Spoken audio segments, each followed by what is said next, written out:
Article 1 Bharat राज्यों का एक संघ होगा। आर्टिकल 2 नए राज्यों का प्रवेश। आर्टिकल 3 नए राज्यों का निर्माण, सीमा निर्धारण, नाम परिवर्तन आदि संसद के द्वारा किया जाता है। इसके बाद आता है नागरिकता। आर्टिकल 5 से लेकर के 11 तक नागरिकता का प्रावधान है। नागरिकता को संविधान में कहीं पर भी परिभाषित नहीं किया गया है, लेकिन किसी भी देश के निवासियों को दो वर्गों में बांटा जाता है, एक नागरिक और दूसरा विदेशी। नागरिकों को जो अधिकार प्राप्त होते हैं वो सभी अधिकार विदेशियों को प्राप्त नहीं होते।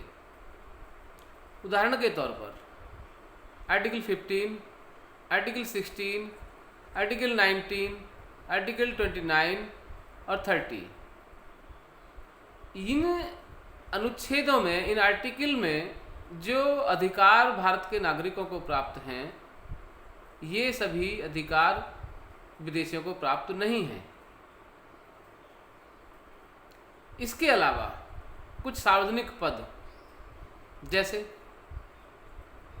राष्ट्रपति, उपराष्ट्रपति, उच्चतम न्यायालय के न्यायाधीश, उच्च न्यायालय के न्यायाधीश, राज्यपाल, महान्यायवादी, महाधिवक्ता, ये सभी सार्वजनिक पद केवल भारत के नागरिकों को ही प्राप्त होती है। इसके अलावा केंद्रीय विधानमंडल तथा राज्य विधानमंडल के प्रतिनिधियों को चुनने का मताधिकार केवल और केवल भारत के नागरिकों को ही प्राप्त होता है,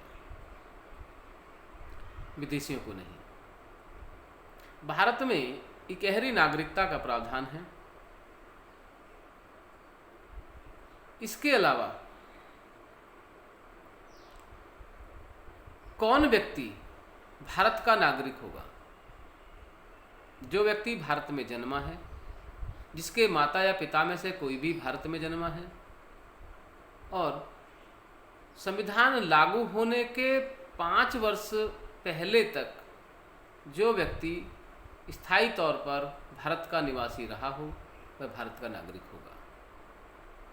अब नागरिकता की समाप्ति कैसे होती है? यदि कोई व्यक्ति जो भारत का नागरिक है वह किसी अन्य देश की नागरिकता प्राप्त कर लेता है तो उसकी भारतीय नागरिकता स्वतः ही समाप्त हो जाती है। नागरिकता प्राप्त करने का तरीका क्या है? जो व्यक्ति जन्मा है भारत में वो भारत का नागरिक है, जन्म से हो गया। वंशानुक्रम, यानी कि किसी के पूर्वज भारत के नागरिक हैं तो वो भी भारत का नागरिकता प्राप्त कर सकता है।